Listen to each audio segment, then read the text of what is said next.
అద్దరి దెబ్బ. ఒరే తిప్ప, తప్ప పుట్టావురా. ఈ కూరొకటి గొడవ తెచ్చిందే గాని లేకుంటే రాజోళ్ళంతా నీ ముందు దిగుదొడిపే కదంట్రా. అద్దరి దెబ్బ ఈ యాసంతో ఎల్లిందని చూసిందంటే ఎగిరి పెడేసుకుంటాను. ఎల్లే ఎల్లే ఓ ఎల్లే. ఏమొచ్చింది అంత గాఢంట పెట్టి తడుస్తున్నావు? మహారాజు బట్టలు వేసుకుంటావా? గాడిద గంట తొడిగినట్టుండది. ఏటి యాసం? యాసమేమిటి అరి మొగమా? ఇలారా చెప్తా. నేను రాను. నీ కాడ చెవిటాసం వస్తుంది. రాకపోతే పోవా? నాకే మహారాజు ఇంట్రాసం చెప్తామనుకున్నాను. మహారాజు ఇంట్రాసం అయితే చెప్పు మావా. ఇది ఇదిగో నా కాడికి రాబాక చౌటాసం వస్తుంది. చెవిటాసం కాదులే మావా, సంపింగ్ వాసన వస్తుంది. చెప్పు మావా, చెప్పమంటుంటే. ఏం చెప్పేదే వెళ్ళి నువ్వు నా కాడికి వస్తే వల్లే మరిచిపోతాను. ఇంక నోటి నుంచి మాట్లాడొస్తుంది. అయితే నేను దూరంగా ఉంటాలే. చెప్పు. ఏం జరిగిందంటే రాజోడు కొడుకు నీలాగే నిలుస్తుందట. గురువు గారు కొడుకు అటోగే పోయి ఈట పట్టేసుకున్నాడట. చాలే విడు. నేను ఇడవను, నువ్వు నా పేదరిని నిన్నిడిచి బతకలేను అనే మళ్ళా. ఇదేనా రహస్యం? అదేంటే అంత ఆయన కూడా వెళ్తావు? ఇన్నది చాలే, నీ ఎత్తులు తెలిసాయి. ఇల్లెల్లో ఆమెను రాజు గారు ఆయన్ని రాజభట్లు పట్టించి భువనేశ్వరి శిక్ష చేయించాలంట. అయితే దేవదత్తుడు కూడా చచ్చాడా? భువనేశ్వరి శిక్ష పడ్డాడు బతుకుతాడంటే అరిముఖం. సరే సరే, ఎవరు చచ్చినా బతికినా మన బతుకును మనం చూసుకోవాల్సిందేగా. మాసిన బట్టల మూట తీసుకొని రేవ కాడికి బా. నేను బాయ్ కాడికి వెళ్ళొస్తా.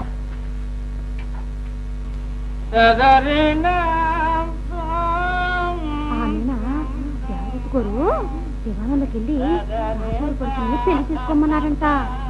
ఆమెనా రాజూరు ఏం చేశారంటే దేవదత్తుడు గోరిని శిక్షాశాలకు పంపించారంట. ఆమె రాజుగురు గారు ఆయనకు భువనేశ్వరి శిక్ష చేశారంట. మా అంకాలమ్మా కన్న కొడుకని కూడా చూడకుండా అంత కఠిన శిక్ష చేశాడనమాట రాజుగురు. ఆ రిసీవే అంత ఓ తప్పు చేసినా సరే శిక్ష చేసేస్తారు. ఆయన మనకెందుకు రండి మా అంకాలమ్మ గారు. ఇదిగో ఈ విషయాలు ఎవరితో అడమాకండి. రాసూరింటి గుట్టు.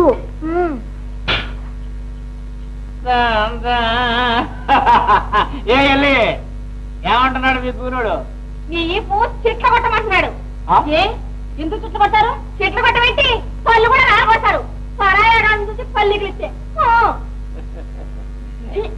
ఏళ్ళు వచ్చాయి. ఎందుకు సిగ్గు సరే లేకపోయాక?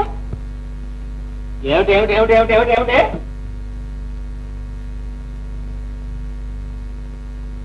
ఎవరికే సిగ్గులేంటి? లేకపోతే ఆ వచ్చేపోయి ఆడవాళ్ళని చూడటం ఎందుకు? ఆ మాటలు పట్టం ఎందుకు? చూడడం ఎందుకంటే భగవంతుడు కళ్ళిచ్చింది ఎందుకు? ఇలా పరాయి ఆడవాళ్ళని చూడటానికేనా? ఓసి పోవే, చూసేటప్పుడు సొంతం అయితే పరా అయితే. పరా అయితే ప్రాణాలకే ముక్కు. ఆ రాజగురు కొడుకు సంగతి విన్నారా? రాకుమార్ జోలి పోయాట భువనేశ్వరి పీఠ శిక్ష వేశారట. ఏమండి మీ కాలు ముక్కుతానండి, నా బస్సు కొంచెం పాడు చేయకండి. ఏమిటే నీ గోళ? నేను చూసేది. ఏమండి నేను పతివ్రతనండి. పతివ్రతను కన్నీళ్లు కరిపిస్తే మీకు కళ్ళు పోతాయండి. నీ పాతివ్రత్యం మండిందిలే. అవతల బా. పతివ్రతట పతివ్రత.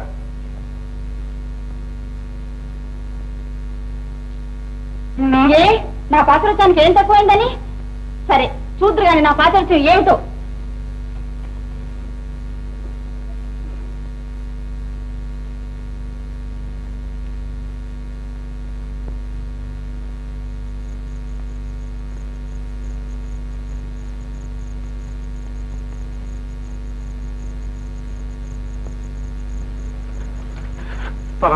నీ మేలు అన్నిటికీ మర్చిపోలేదు.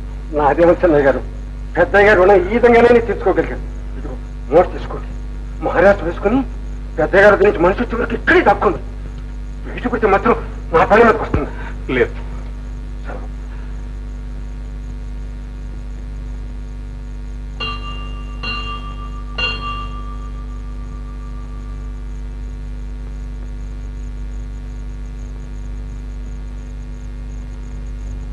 అమ్మా భువనేశ్వరి, నువ్వు పతివ్రతవు. తాటి పతివ్రత కోరిక తీర్చడం నీ విధి. నా మొగుడు 2 కళ్ళు పోగొట్టి నన్ను పతివ్రత ననిపించు. నా పశువు కుంకుమ నిలబెట్టు. కుంటో గుడ్డో ఇంట్లో పడి ఉంటాడు, సేవ చేసుకుంటాను. తల్లి, నువ్వు ఆడదానివే, ఆడదాని బాధ అర్థం చేసుకుని నాకు ఆ వరం ఇవ్వు. ఇచ్చే వరకు నేను ఇక్కడి నుంచి కదలను.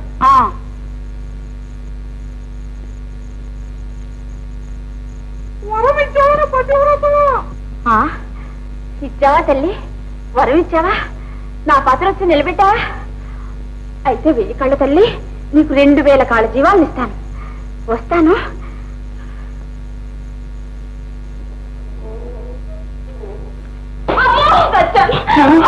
నువ్వా మాట్లాడి కుక్క అనుకున్నానే? నేను మీ కుక్కలాగా కనిపిస్తున్నానా?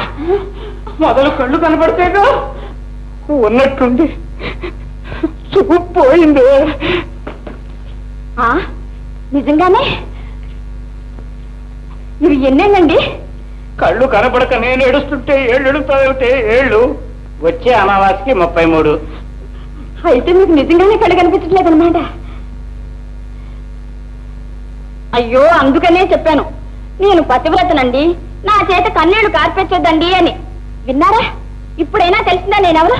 తెలుసుకున్నానే, నువ్వెవరో పూర్తిగా తెలుసుకున్నా. ఆ తర్వాతే ఇలాగే.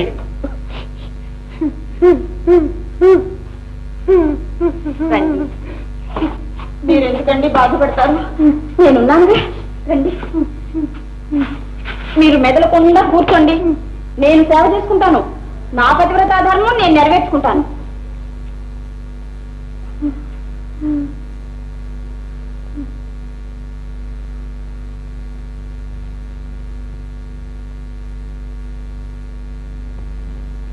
అందుకే అలా చేయవలసి వచ్చింది.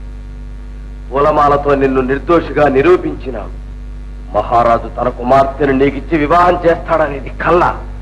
పైగా నీవు బ్రతికి ఉన్నట్టు తెలిస్తే నేనేం చేసినా నీ కొరకేనని సందేహించడానికి అవకాశం ఉంటుంది. అందువల్లే నీవు మరణించినట్లు అందరినీ నమ్మించాను. కొంతకాలం ఎక్కడైనా తలదాచుకో, నీ కోరిక తప్పకుండా నెరవేరుస్తాను నాయనా. అలాగే నాన్నగారు. చీకటి పడే వరకు ఇక్కడే ఉండి ఎవరి కంట పడకుండా జాగ్రత్తగా వెళ్ళాలి సుమా.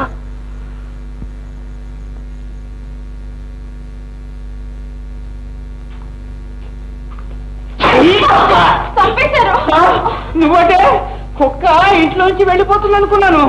నాలాంటి పతివ్రతను పట్టుకుని కుక్క కుక్క అని ఎన్నిసార్లు కాళ్ళు ఎరగొట్టారండి.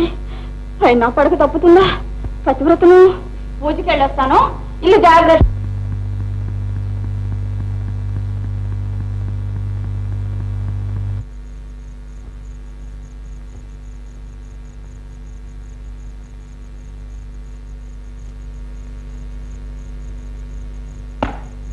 అమ్మా భువనేశ్వరి, మొక్కే మొక్కకు ముందే అడిగిన వరం ఇచ్చావు, నా కోరిక తీర్చావు. తీరక ముందే నీ మొక్కు తీర్చాలని వచ్చాను, తీరుస్తున్నాను. ఇవిగో 2000 కాళ్ళ జీవాలు.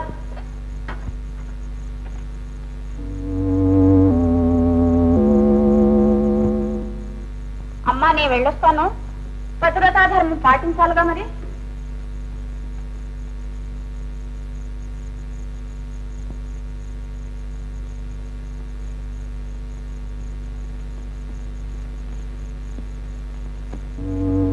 ఒకటి బండి పురుగు.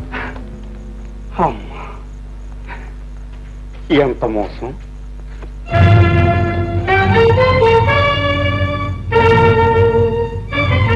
ఎంత ద్రోహం!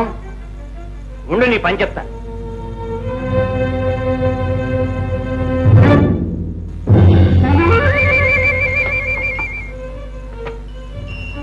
మాంకాళి, అమ్మవారి వెనక దాక్కుంటే తప్పుతుంది అనుకుంటున్నావా? చూడు ఇప్పుడు ఏం చేస్తాను.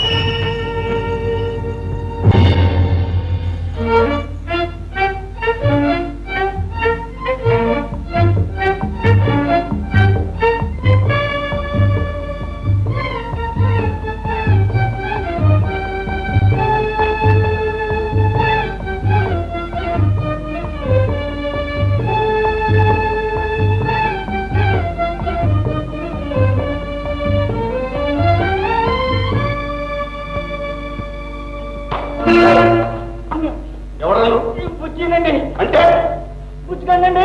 మా వెంట పడలేదు. నా పిల్ల అనుకున్నాను. కళ్ళు కనపడ్డా? నాకెందుకు కళ్ళు కనపడవండి?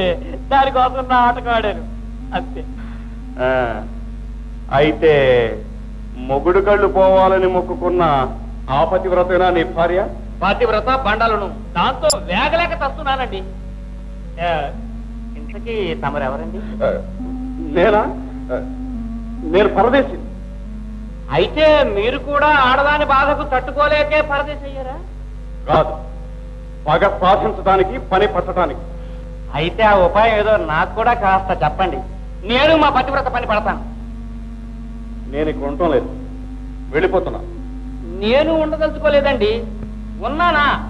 మా మహంకాళికి నా కళ్ళు పోలేదని తెలిసిందంటే ఏ జిల్లేడు బాలో తీసుకొచ్చి నా 2 కళ్ళు పోగొట్టి తాను పతివ్రతను అనిపించుకుంటుంది. అదండి బాబు, మనిషికి మనిషి తోడు. రండి బాబు, రండి రండి రండి. సరే, పద.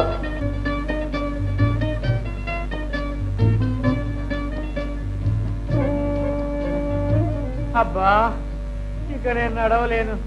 ఇక్కడ కూర్చుంటే ఎలా? ఈ దగ్గర లేదన్నా గ్రామం ఉందేమో చూద్దాం, పద.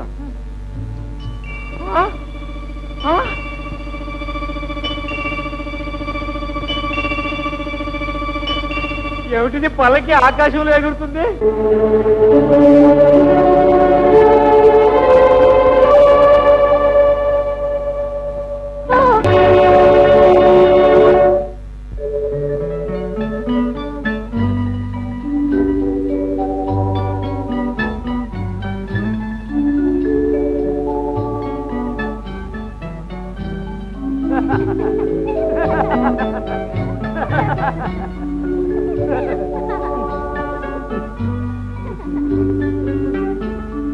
మోహిని, ఎవరు నీవు?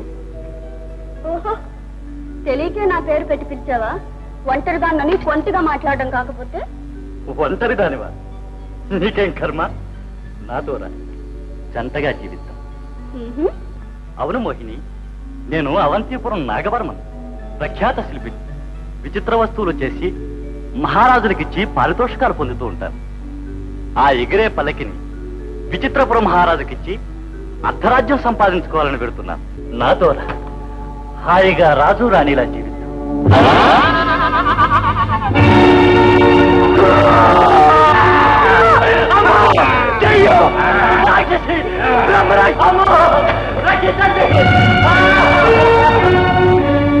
బుద్ధొచ్చింది, బుద్ధొచ్చింది. ఆడదంటే దెయ్యం. ఇక ఈ జన్మలో ఆడదాన్ని తలపెట్టను. ఇక్కడుంటే మళ్ళీ కూడా మింగేస్తుందేమో. వెళ్ళిపోదాం, పద. ఇది ఎగిరే పలకి, ఇంట్లో వెళ్ళిపోతాం. సరేలే, దీని పిసలు తెలుసుకునేసరికి మనం దెయ్యం కడుపులోకే పోతాం. అయితే ముందు దీన్ని ఇక్కడి నుంచి ఎత్తుపోదాం, పద.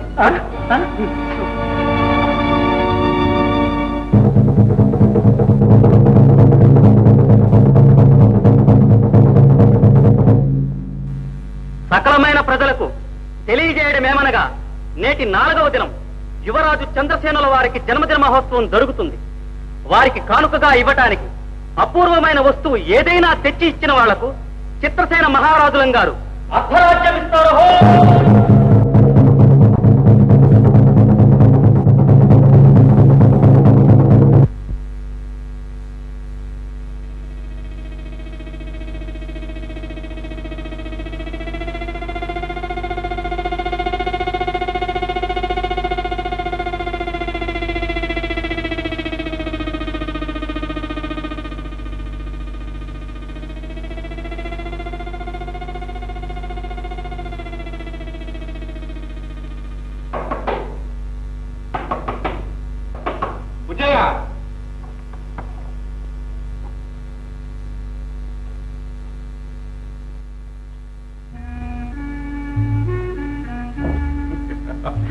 విన్నావా సాటింపు?